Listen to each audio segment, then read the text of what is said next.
ಶೃಂಗೇರಿ ಅಂಚೆ ಮತ ಮರು ಎಣಿಕೆ ಪ್ರಕರಣಕ್ಕೆ ಇದೀಗ ಮತ್ತೊಂದು ಟ್ವಿಸ್ಟ್ ಸಿಕ್ಕಿದೆ. ಮರು ಎಣಿಕೆಯಲ್ಲಿ ಗೆದ್ದಿದ್ದಂತಹ ಬಿಜೆಪಿ ಅಭ್ಯರ್ಥಿಗೆ ಬಿಗ್ ಶಾಕ್ ಎದುರಾಗಿರುವಂತದ್ದು.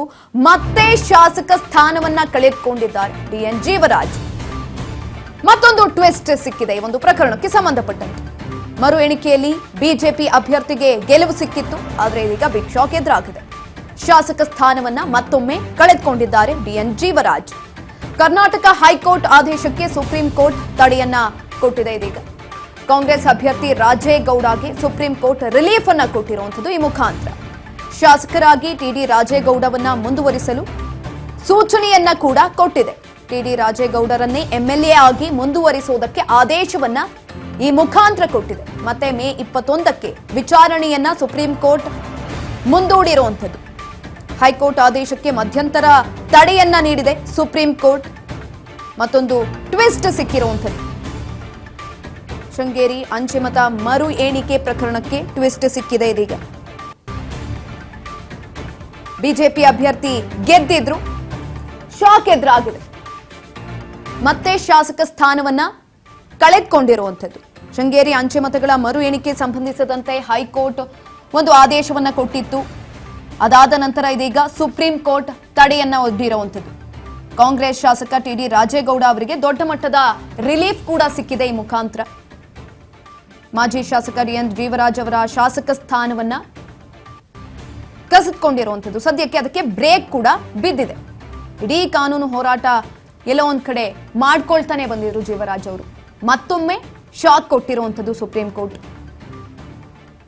2023ರ ವಿಧಾನಸಭಾ ಚುನಾವಣೆಯಲ್ಲಿ ಶೃಂಗೇರಿ ಕ್ಷೇತ್ರದಲ್ಲಿ ಪೈಪೋಟಿ ಕೂಡ ಅಂತಿಂತದ್ದಲ್ಲ ನಡೆದಿದ್ದಂಥದ್ದು.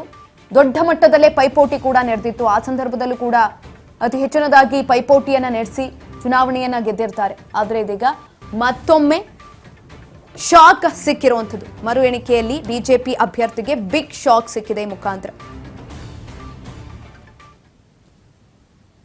ಈ ಬಗ್ಗೆ ಹೆಚ್ಚಿನ ಮಾಹಿತಿಯನ್ನ ತಿಳ್ಕೊಳ್ತಾ ಹೋಗೋಣ. ನಮ್ಮ ಪ್ರತಿನಿಧಿ ಬಸವರಾಜ್ ಹುಗಾರ್ ಸಂಪರ್ಕದಲ್ಲಿದ್ದಾರೆ. ಬಸವರಾಜ್, ಒಂದ್ ಕಡೆನಲ್ಲಿ ಶೃಂಗೇರಿ ಅಂಚೆ ಮತ ಮರು ಎಣಿಕೆ ಸಂಬಂಧಪಟ್ಟಂತೆ ಟ್ವಿಸ್ಟ್ ಕೂಡ ಸಿಕ್ಕಿರುವಂತದ್ದು.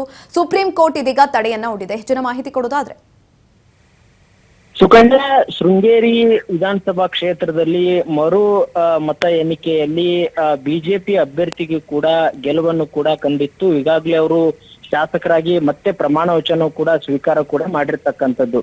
ಆದ್ರೆ ಇದನ್ನ ಕಾಂಗ್ರೆಸ್ನ ಏನು ಅಭ್ಯರ್ಥಿ ಆಗಿರ್ತಕ್ಕಂತ ರಾಜೇಗೌಡ ಏನಿದ್ದಾರೆ, ಅವರು ಟಿಡಿ ರಾಜೇಗೌಡ ಏನಿದ್ದಾರೆ, ಅವರು ಮತ್ತೆ ಅದನ್ನ ಸುಪ್ರೀಂ ಕೋರ್ಟ್ ಮೆಟ್ಟಿಲೇರಿ ಅಲ್ಲಿ ಕೂಡ ಒಂದು ಅರ್ಜಿಯನ್ನು ಕೂಡ ಸಲ್ಲಿಸಿದ್ರು. ಅಲ್ಲಿ ಸುಪ್ರೀಂ ಕೋರ್ಟ್ ನಲ್ಲಿ ಕೂಡ ವಾದ ವಿವಾದಗಳನ್ನ ಆಲಿಸಿ ಸುಪ್ರೀಂ ಕೋರ್ಟ್ ನ ನ್ಯಾಯಮೂರ್ತಿಗಳಾಗಿರ್ತಕ್ಕಂತ ಸಂಜಯ್ ಕುಮಾರ್ ಹಾಗೂ ವಿನೋದ್ ಚಂದ್ರನ್ ನೇತೃತ್ವದಲ್ಲಿರ್ತಕ್ಕಂತಹ ಪೀಠ ಈ ಒಂದು ಟಿಡಿ ರಾಜೇಗೌಡ ಅವರು ಸಲ್ಲಿಸಿರ್ತಕ್ಕಂತ ಅರ್ಜಿಯನ್ನ ವಿಚಾರಣೆ ಕೂಡ ನಡೆಸಿತು. ಟಿಡಿ ರಾಜೇಗೌಡರ ಪರವಾಗಿ ಕಪಿಲ್ ಸಿಬಲ್ ಅವರು ಕೂಡ ವಾದ ಮಂಡಿಸಿದ್ರು. ಸದ್ಯಕ್ಕೆ ಏನು ಹೈಕೋರ್ಟ್ ನಲ್ಲಿ ಏನು ಆದೇಶ ಬಂದಿತ್ತು, ಅಂದ್ರೆ ಮರು ಮತದಾನ ಮಾಡ್ಬೇಕು ಅನ್ನುವಂಥದ್ದು, ಆ ಮರು ಮತದಾನದಲ್ಲಿ ಬಿಜೆಪಿ ಅಭ್ಯರ್ಥಿಗೂ ಕೂಡ ಗೆಲುವನ್ನು ಕೂಡ ಸಾಧಿಸಿದ್ರು. ಈ ಒಂದು ಹಿನ್ನೆಲೆ ಅವರು ಮತ್ತೆ ಶಾಸಕರಾಗಿ ಕೂಡ ಆಯ್ಕೆಯಾಗಿದ್ರು. ಹಾಗಾಗಿ ಅದನ್ನ ಪ್ರಶ್ನಿಸಿ ಸುಪ್ರೀಂ ಕೋರ್ಟ್ ನಲ್ಲಿ ಕೂಡ ರಾಜೇಗೌಡ ಅವರು ಕೂಡ ಅರ್ಜಿಯನ್ನ ಸಲ್ಲಿಸಿದ್ರು. ಅದನ್ನ ವಿಚಾರಣೆ ನಡೆಸಿ ಏನು ಹೈಕೋರ್ಟ್ ನಲ್ಲಿ ಏನು ಆದೇಶವನ್ನ ಕೊಟ್ಟಿತ್ತು, ಅದಕ್ಕೆ ಒಂದು ಸದ್ಯಕ್ಕೆ ಮಧ್ಯಂತರ ತಡೆಯನ್ನ ಸುಪ್ರೀಂ ಕೋರ್ಟ್ ಕೂಡ ನೀಡಿರ್ತಕ್ಕಂಥದ್ದು. ಈ ಒಂದು ನಿಟ್ಟಿನಲ್ಲಿ ಏನು ಜೀವರಾಜ್ ಅವರ ಏನು ಶಾಸಕರೇನಾಗಿದ್ರು ಅದಕ್ಕೆ ಮತ್ತೆ ತಡೆಯನ್ನ ಸುಪ್ರೀಂ ಕೋರ್ಟ್ ಕೂಡ ಈಗ ನೀಡಿರ್ತಕ್ಕಂಥದ್ದು. ಹಾಗಾಗಿ ಟಿಡಿ ರಾಜೇಗೌಡರು ಶಾಸಕರಾಗಿ ಮುಂದುವರಿತಾರೆ. ಮತ್ತೆ ರಾಜೇಗೌಡರು ಏನು ಶಾಸಕತ್ವದಿಂದ ಕೂಡ ಅವ್ರನ್ನ ಏನು ಪ್ರಮಾಣ ವಚನ ಸ್ವೀಕಾರ ಮಾಡಿದ್ರು, ಅದಕ್ಕೆಲ್ಲವೂ ಕೂಡ ಈಗ ಸುಪ್ರೀಂ ಕೋರ್ಟ್ ಕೂಡ ತಡೆ ನೀಡಿರ್ತಕ್ಕಂಥದ್ದು. ಈ ಒಂದು ಹಿನ್ನೆಲೆಯಲ್ಲಿ ಬಿಜೆಪಿಯ ಅಭ್ಯರ್ಥಿ ಆಗಿರ್ತಕ್ಕಂಥ ಜೀವರಾಜ್ ಅವರಿಗೂ ಕೂಡ ಭಾರಿ ಹಿನ್ನಡೆ ಕೂಡ ಆಗಿರ್ತಕ್ಕಂಥದ್ದು. ಮತ್ತೆ ವಿಚಾರಣೆಯನ್ನ ಮೇ 21ಕ್ಕೆ ಸುಪ್ರೀಂ ಕೋರ್ಟ್ ಕೂಡ ನಿಗದಿ ಮಾಡಿರ್ತಕ್ಕಂಥದ್ದು. ಸುಕನ್ಯಾ.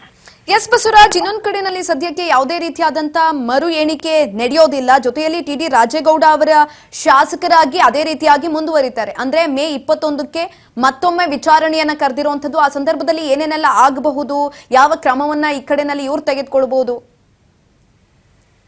ಸುಕನ್ಯಾ, ಈ ಅಂಚೆ ಮತದಾನದ ಮರು ಎಣಿಕೆಯಲ್ಲಿ ಬಿಜೆಪಿಯ ಏನು ಅಭ್ಯರ್ಥಿ ಏನು ಅರ್ಜಿಯನ್ನ ಸಲ್ಲಿಸಿದ್ರು ಏನು ರಾಜೇಗೌಡ ಅವರು, ಹಂಗಾಗಿ ಆ ಒಂದು ಅರ್ಜಿಯನ್ನು ಕೂಡ ಇವತ್ತಿನ ಒಂದು ಸುಪ್ರೀಂ ಕೋರ್ಟ್ ನಲ್ಲಿ ಕೂಡ ಒಂದ್ ಕಡೆ ವಿಚಾರಣೆ ಕೂಡ ನಡೆಸಿದ್ರು. ವಿಚಾರಣೆ ನಡೆಸಿದಂತ ಸಂದರ್ಭದಲ್ಲಿ ಕೂಡ ಟಿ.ಡಿ. ರಾಜೇಗೌಡರ ಪರ ವಕೀಲರು ಮತ್ತೆ ಜೀವರಾಜ್ ಅವರ ಪರ ವಕೀಲರು ಸಹಿತ ಒಂದಿಷ್ಟು ವಾದ ವಿವಾದಗಳನ್ನು ಕೂಡ ಮಾಡಿದ್ರು. ಅದರಲ್ಲಿ ಪ್ರಮುಖವಾಗಿ ಅಂಶಗಳನ್ನ ಪರಿಗಣಿಸಿ ಈಗ ಸದ್ಯಕ್ಕೆ ಹೈಕೋರ್ಟ್ ಆದೇಶಕ್ಕೆ ಸುಪ್ರೀಂ ಕೋರ್ಟ್ ತಡೆ ಕೋರಿದೆ.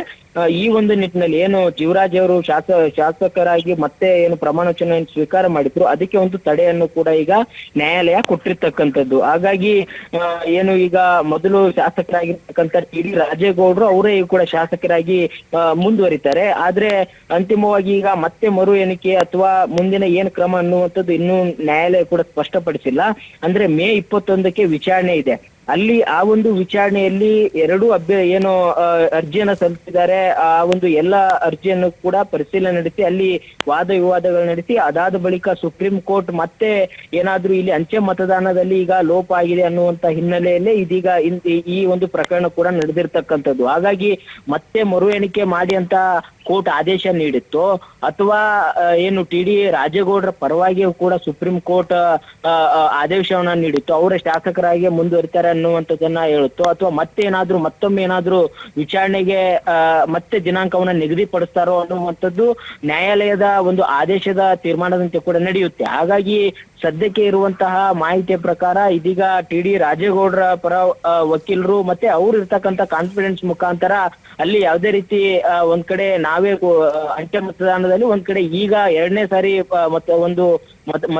ಮತ ಎಣಿಕೆ ಮಾಡುವಂತ ಸಂದರ್ಭದಲ್ಲಿ ಅದು ಅಕ್ರಮ ಆಗಿದೆ ಅನ್ನುವಂಥದ್ದು ಕೂಡ ಇವರು ಉಲ್ಲೇಖ ಮಾಡಿದ್ದಾರೆ. ಹಾಗಾಗಿ ಅದನ್ನ ಸತ್ಯಾಸತ್ಯತೆ ಪರಿಶೀಲಿಸಿ ನ್ಯಾಯಾಲಯ ಮುಂದಿನ ಏನು ಮೇ 21ಕ್ಕೆ ವಿಚಾರಣೆ ನಿಗದಿಪಡಿಸಿದೆ, ಅವತ್ತು ಯಾವೆಲ್ಲ ನಿರ್ಧಾರಗಳನ್ನ ನ್ಯಾಯಾಲಯ ತೆಗೆದುಕೊಳ್ಳುತ್ತೆ ಅದರ ಮೇಲೆ ಮುಂದಿನ ಪ್ರಕರಣ ನಿಲ್ಲಿದೆ. ಸುಕನ್ಯಾ. ಎಸ್, ಧನ್ಯವಾದಗಳು ಬಸವರಾಜ್ ಹೆಚ್ಚಿನ ಮಾಹಿತಿಗಾಗಿ. ಒಂದ್ ಕಡೆನಲ್ಲಿ ಜೀವರಾಜ್ಗೆ ಮತ್ತೆ ಶಾಕ್ ಎದುರಾಗಿರುವಂಥದ್ದು, ಟಿ.ಡಿ.